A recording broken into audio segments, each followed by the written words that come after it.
SN25 is vertex form of a quadratic equation. So we've talked about standard form and we've talked about factored form of quadratics.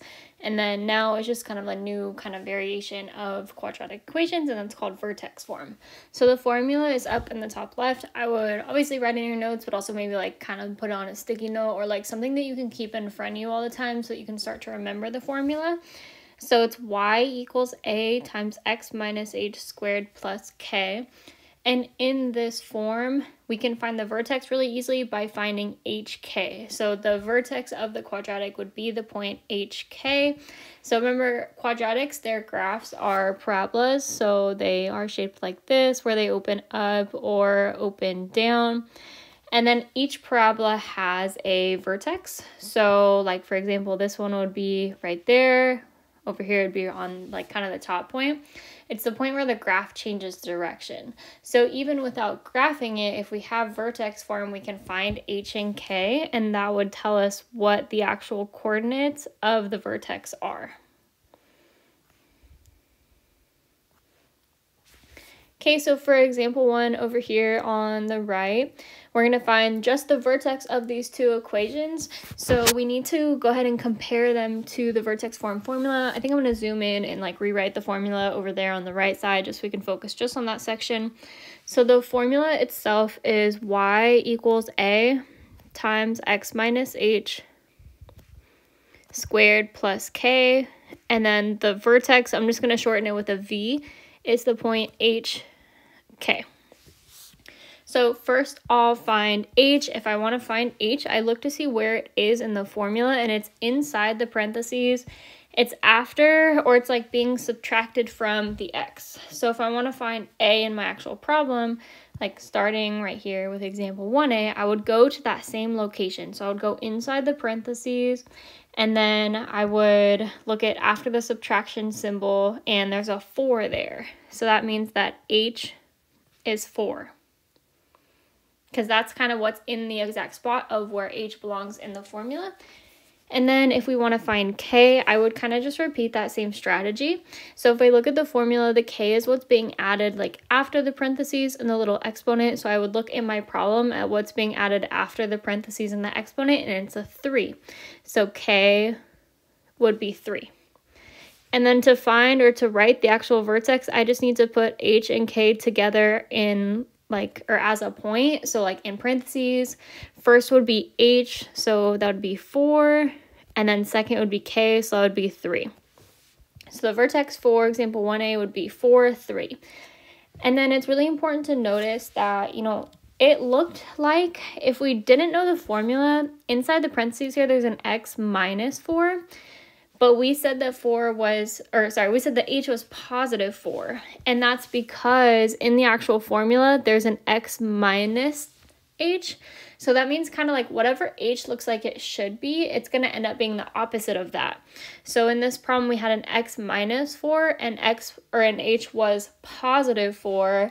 That means if you see an x plus a number, h is actually going to be negative. You have to reverse h, but you don't have to reverse k, or you shouldn't reverse k. Okay, so going to 1b, it's y equals 6 times x plus 3 squared minus 5. So same process if I want to figure out what h is. And as you're getting comfortable with like the formula, that's why I think you should have it written down in front of you like whenever you're going through math stuff. So h is in the parentheses with the x. So I look in the parentheses with the x, and there's a plus 3 there. So if you can remember h, we have to switch it, then that's fine. But if you can't remember, I think it needs like it's worth explaining a little bit more thoroughly. So the reason that we have to switch the h is because there is a minus in the formula itself. So that means that automatically this is like x minus. That's there.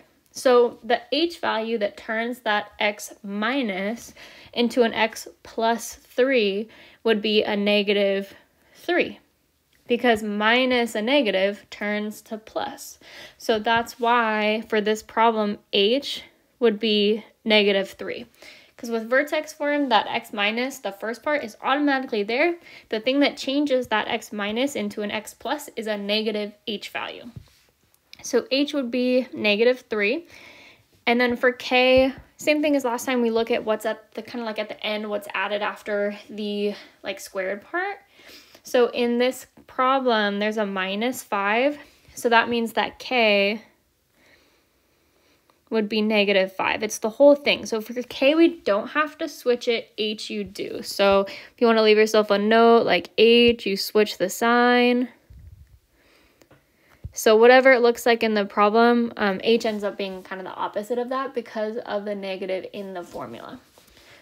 So then when we go to write our vertex,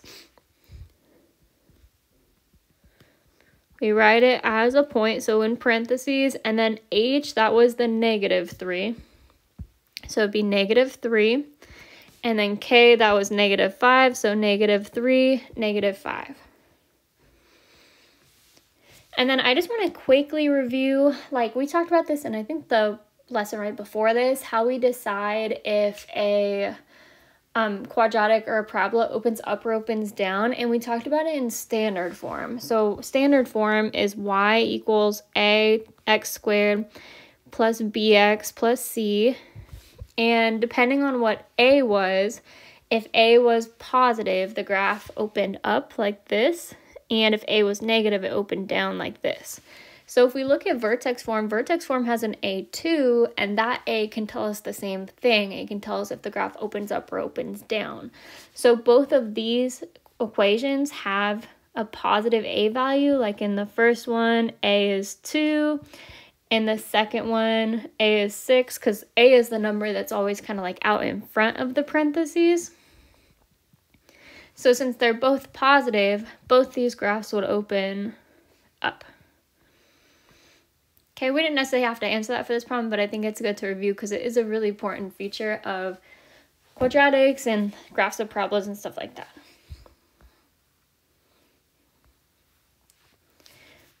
Okay, so moving down to this section, quadratic equations can be changed between vertex form and standard form.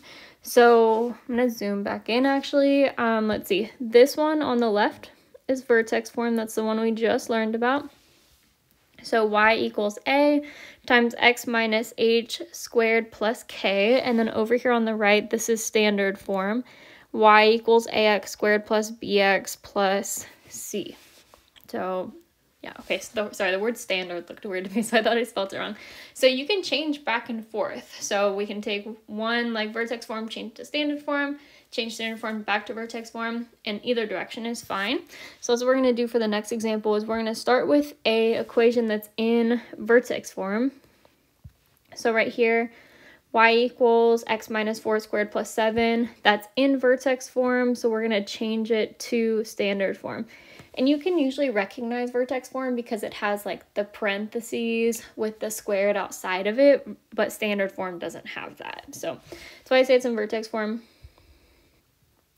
So if I want to change this equation to standard form, I need to do something called expanded. So what that means is that first I take this x minus 4 squared and I expand it into x minus 4 times x minus 4. So that looks like y equals, and then x minus 4 squared, anything squared means it's multiplied by itself. So I take that x minus 4 and I write it as being multiplied by itself. So x minus 4 times x minus 4. And then after that, I bring down the plus 7 outside of it. So what I did in this first step is I just kind of changed, instead of like writing it kind of condensed as x minus 4 to the power of 2, I took that x minus 4 to the power of 2 and I just wrote it as 2x minus 4 is being multiplied by each other, because that's what that means when you square something. And then you just can't forget about the plus 7 at the end. That just comes down for now. So the next step for the x minus 4s is to go ahead and FOIL them. So we'll multiply them together or like double distribute, depending on how, like, kind of what terminology you use. So it's y equals, so what I need to do is distribute the x to the x. So it would be x times x is x squared. And then I distribute the x to the negative 4. So that would be negative 4x. That was the F and the O, the first and the outer from FOIL. And then next is the inner. So negative 4 times x is negative 4x. And then negative 4 times negative 4 is positive 16. So this x minus 4 times x minus 4 became x squared minus 4x plus 16 once we FOILed. And then same thing as before, I can't forget about that plus 7. I just need to bring that down. And then now I can look at my problem as a whole and I can combine like terms to make sure it's as simplified as possible. So if we look at what our like terms are, there's these two like minus or negative 4x's. They both have x to the first power, so I could definitely add those together.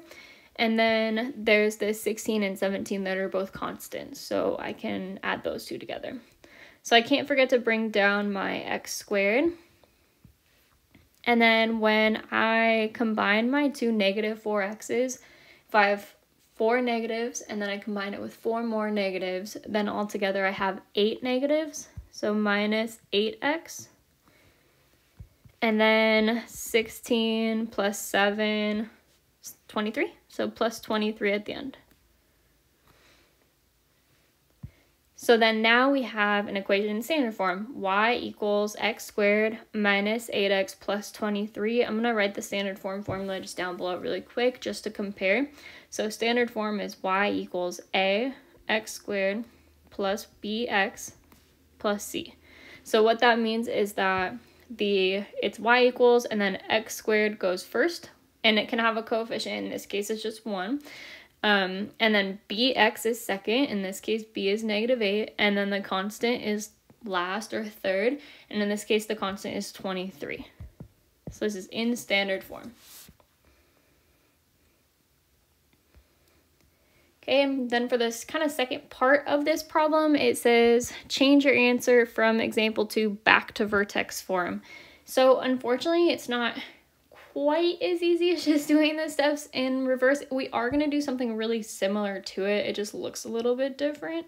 Because unless you kind of have vertex form to start with, we can't exactly follow these same set of steps just backwards. So you'll see what I mean in a second. So it says that we change our answer from example 2. So I'm going to take our answer and rewrite it over here. So y equals x squared minus 8x and then plus 23. And then I want to change it back to vertex form. So my goal is to get an equation that looks something like y equals a times x minus h squared plus k. Something that looks similar to that.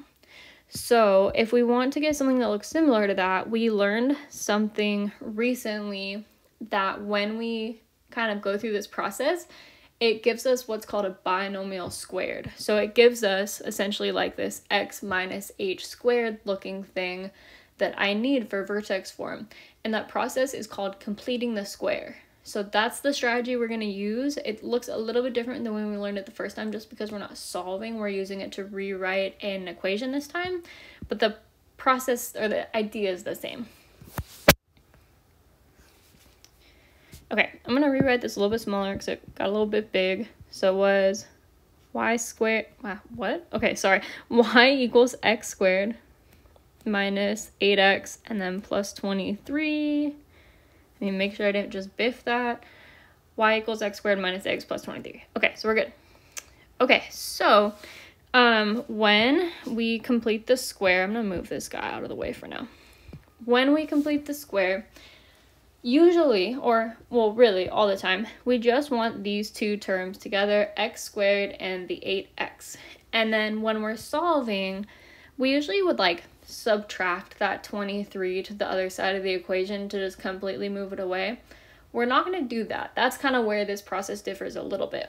So because if we're writing the form of like an equation like y equals or a function, I kind of want to keep everything on one side and the y on the other. I don't really want to mess with the y. So that means that instead of like subtracting the 23 over, I'm just going to move it over. I'm I'm just going to kind of separate. It's still in the equation. It looks kind of funky now because we have that weird space, but we're just going to move it over. And then I highly recommend doing the same step, like the same as me. So I like to put kind of brackets around here just to remind myself to keep that 23 separate. And it doesn't have to mean a whole lot right now, but hopefully by the end of the like kind of problem, you'll see why. So now what we're going to do is we're going to complete the square with just the just the x squared minus 8x. And I'm going to fill in this blank with what I would usually use to complete the square. So that formula we talked about in a previous lesson is b over 2 squared. So b refers to standard form. We just talked about that in the last little part. B is always the coefficient of x. So in this equation, b is -8.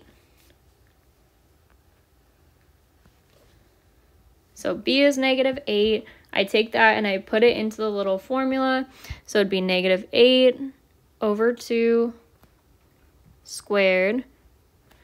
-8 replace b, and then now I divide inside, so -8 divided by 2 is -4, and then I still have to square it, so -4 times -4 is +16. So that +16 is what goes in this blank right here. So whatever you find from the b over 2 squared, that goes in here, and that creates that like special type of trinomial. So we would do plus 16. And then when we're completing the square, usually we would add something to both sides of the equation. So like if I added the 16 to the right side of the equal sign like I did here, then I would also need to add it to the left side just to keep the equation balanced. So I would need to add 16 over here. So that's one option, and you can absolutely do that. We'll end up simplifying for y at the end. However, there's kind of one little thing that, or I'm going to actually keep that there. So instead of adding 16 to the like left side to offset the 16 that I added to the right side, because writing equations like a scale or like a balance, I would have to put 16 on both sides. Instead of that, I can offset the 16 that I added on the right side by subtracting 16 on that same side. Because if I add 16 on the right side, but then I also subtract it at the same time on the same side, adding 16 and subtracting 16 equates to 0. It makes no difference. So instead of like doing it on both sides and adding it both, just subtract it from that same side. Because if I add 16 and subtract 16 from the same side, it makes no difference in the overall value of the equation. It's essentially like adding 0. Okay, and then now we can go ahead and we can factor the part that's inside the bracket. So since we just completed the square, this is the one that we get to factor it with like a certain pattern. So completing the square always factors into a binomial squared. So we'll set up our parentheses squared. And then the pattern is that we take the square root of the first term. So the square root of x squared is just x. And then we take the sign from the middle term. So this like minus, because the middle term is minus 8x, and then we take the square root of the third term, so the square root of 16 is 4. Okay, I'm going to go through that pattern one more time. So you take the square root of the first term, square root of x squared is just x, sign from the middle term, so minus, and then square root of the third term, so the square root of 16 is 4. And then after that, we need to bring down this section, but we can go ahead and simplify that if we want to, because those are both constant. So we can go ahead and just subtract 23 minus 16, which is 7. So it'd be 23 minus 16 is +7, so we would bring down a +7.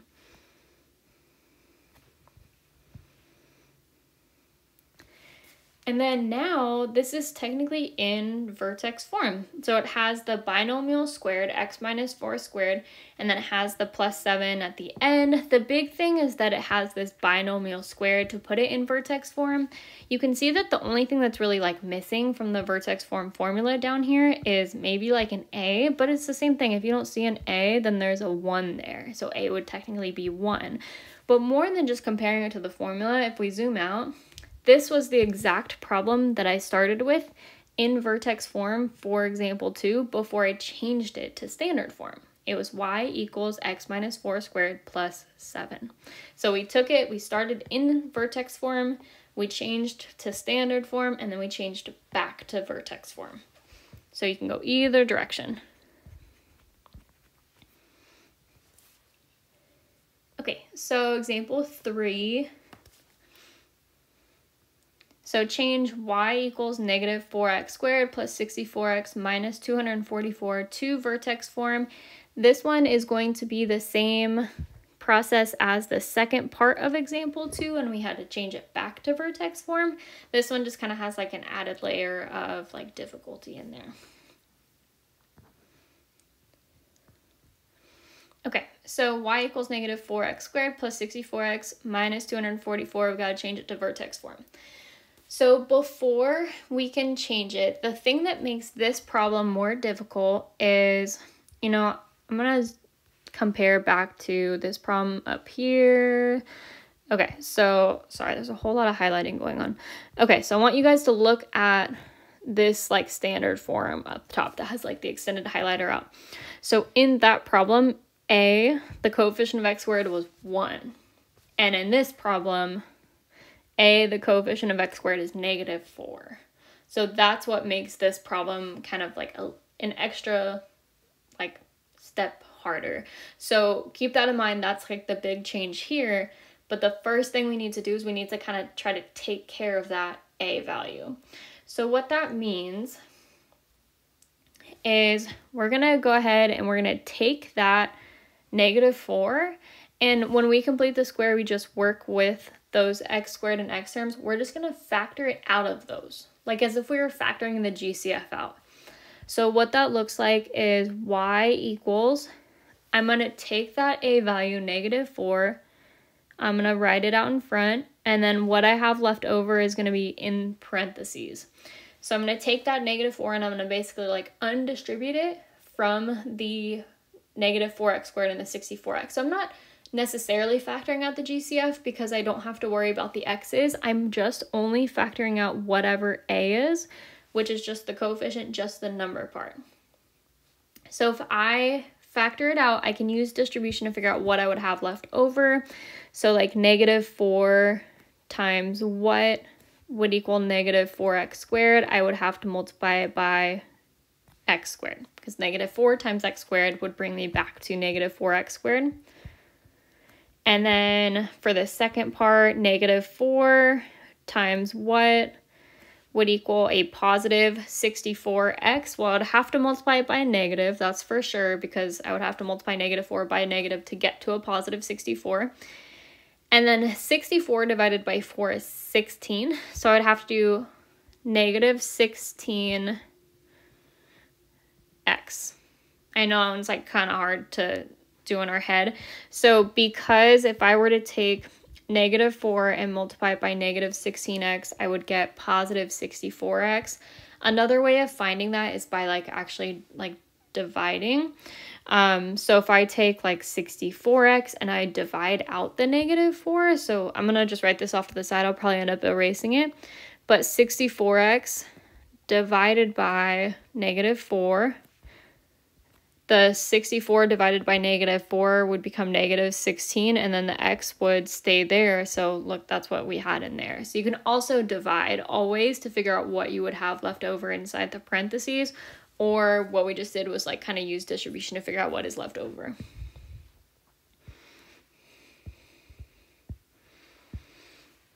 Okay, and then we just need to remember to bring down that minus 244 at the end.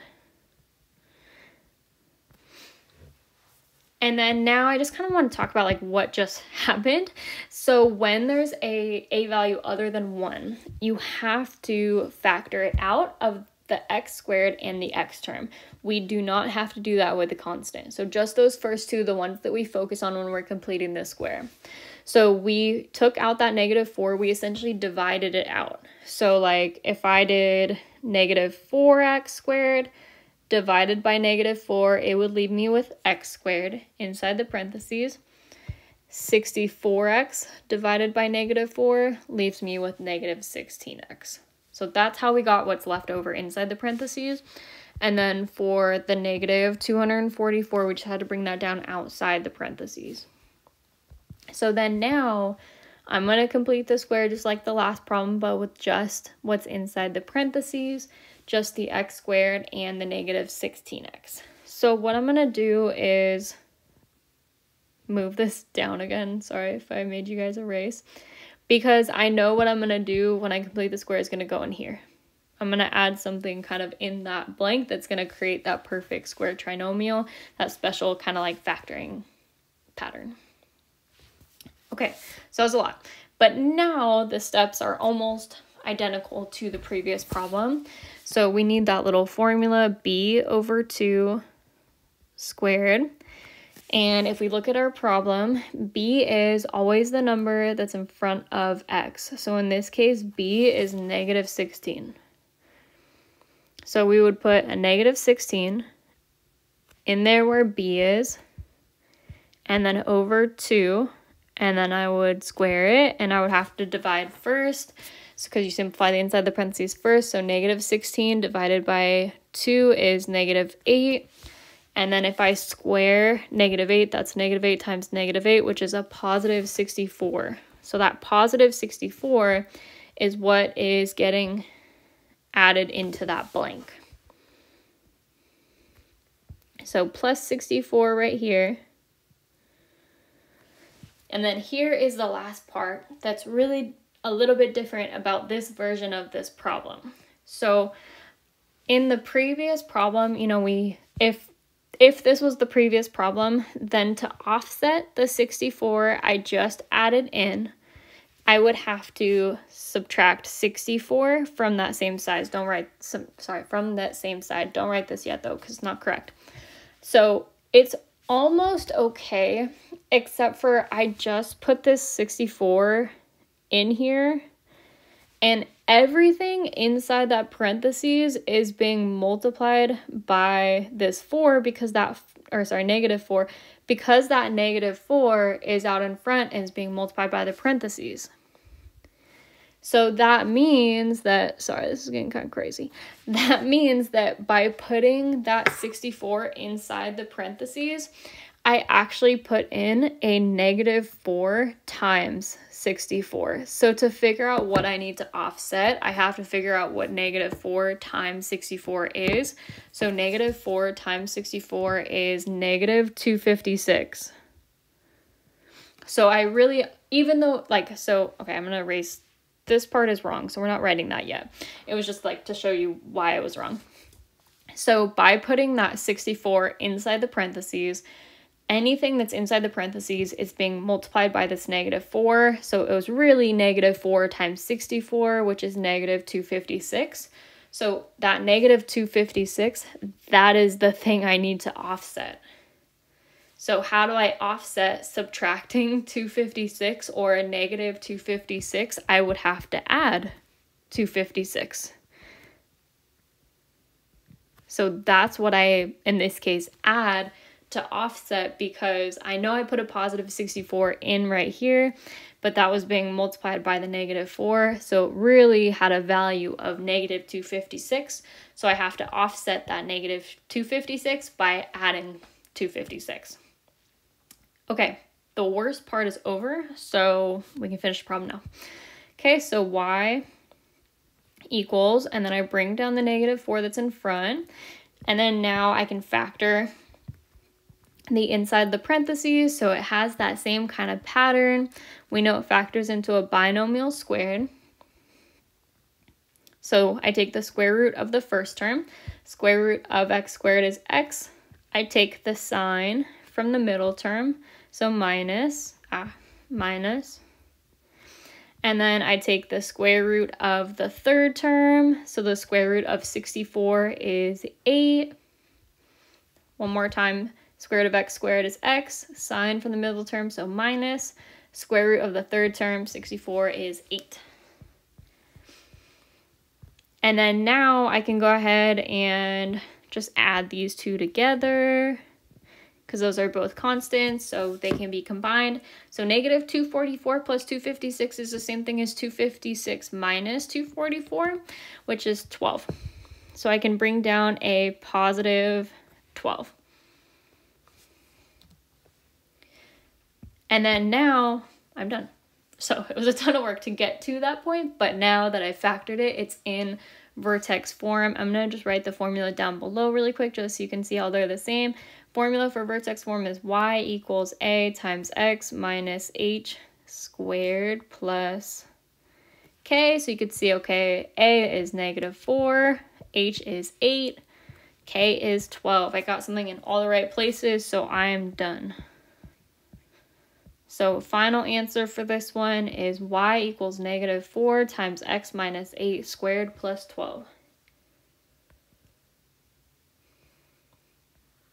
Okay, moving down to the next section, and we are almost kind of through this. So vertex form can help you determine key pieces of information from real world problems. So we're done with like a lot of the like changing equations around. We just got to learn how to interpret them now, which is probably the best part about this section. So we know that parabolas can open up and open down. We've talked about in a previous section how the vertex is either the maximum or the minimum, depending on if the graph is opening up or opening down. So because vertex form can tell you the vertex very quickly, it's super helpful in finding maximum or minimum values from real world problems. So don't look at the word problem yet. I'm just gonna zoom in on these. So this is obviously it's a parabola that opens up, and that's because anything that opens up has a positive a value. So if we had an equation that had a positive a value, it would be shaped similar to this graph. Any graph that opens up like that, any parabola that opens up like that, has a minimum. So remember that the vertex is the minimum or the maximum. So if we look at the vertex, it's obviously right here. It's the point where it changes direction. And then if you're deciding if it's a max or a min, you're like, okay, well, is that the lowest point or is it the highest point? And this is the lowest point, so it would be a minimum. Versus if we look at the one that opens down, that one would be like a parabola that has or an equation that has a negative a value. That's why it says like a is less than 0 versus a is greater than 0. I'm going to actually go back to the first one really quick. This a is greater than 0 just means a is positive. And then this a is less than 0 just means a is negative. Just like a different way of writing it. So when you have a negative a value, of course, our vertex is right here. It's kind of at the top of the parabola. The vertex is always the point where it changes direction, but in this case, it's kind of at the highest point or at like the peak. So that's why it has a maximum, or it is a maximum. Okay, so the next section starting right here, the following problem provides context to the equation from example 3. So good news, we did all the hard work for example 3. We just have to like figure out what that equation means now in this context. So the profit from the sale of a certain type of candy can be represented by the equation y equals negative 4x squared plus 64x minus 244, where x is the price of candy in dollars. I'm going to highlight that. X is the price of candy in dollars, and y is the profit in thousands of dollars. Interpret your answer from example 3 with the given context. So we're interpreting our answer. That means I'm literally just going to take our answer and copy it down here. Sorry, you have to rewrite it, but it's okay. Okay, so there's our answer for example 3. And we just talked about how the vertex of a parabola can tell you either the highest point or the lowest point. And we want to figure out I don't think I actually typed this. I probably could have done a better job of typing this, but I'm going to add it in now. What is the maximum profit that this company makes?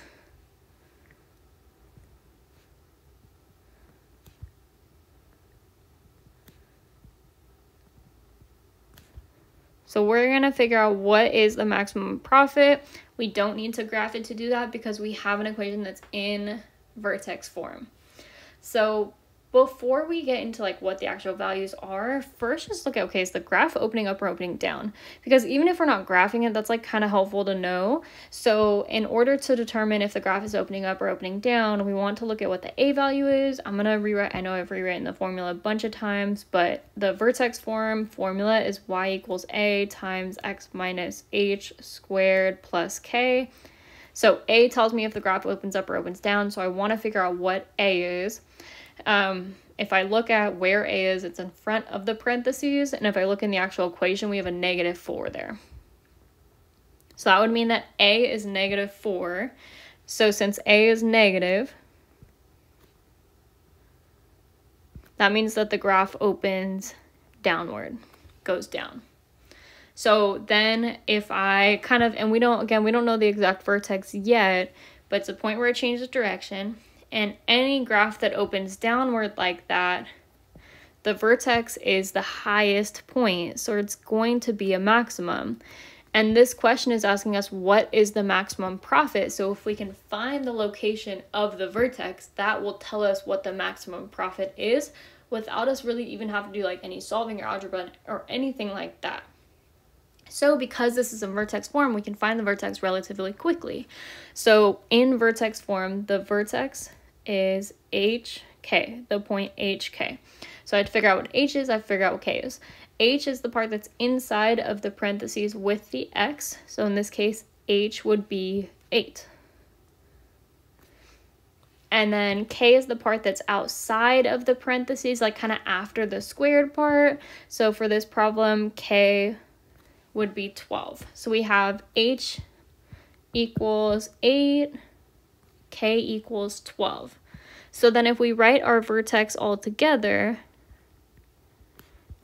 it would be H is first, so 8 goes first. And then K is second, so 12 would go second. So that means that our highest point on our graph is at 8, 12. And then we could just go a little bit deeper in terms of like explaining it in the context of this problem. And that's by using those little sections that I highlighted in the problem where it says X is the price of candy in dollars and Y is the profit in thousands of dollars. So this means like if it's 8, it would be $8 per candy. And then if the Y coordinate from the vertex is 12, it would be $12,000 profit. So what that means is that when the company sells candy for $8 per candy, they make their maximum profit of $12,000.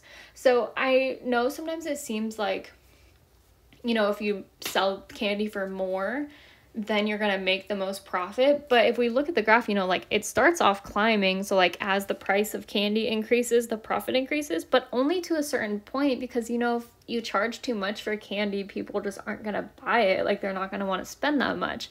So that's why after our maximum profit, it drops off. So that 8, 12 like really truly is the maximum. If I tried to sell like $9 per candy, I just wouldn't sell as much, so I would not make as much money. So it's our maximum profit. I'm just gonna kind of put that all together in a sentence. So when they sell candy for $8,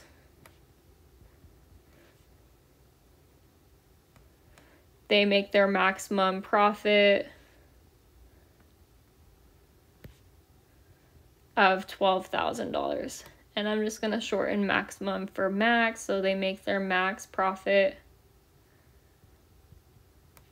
of $12,000.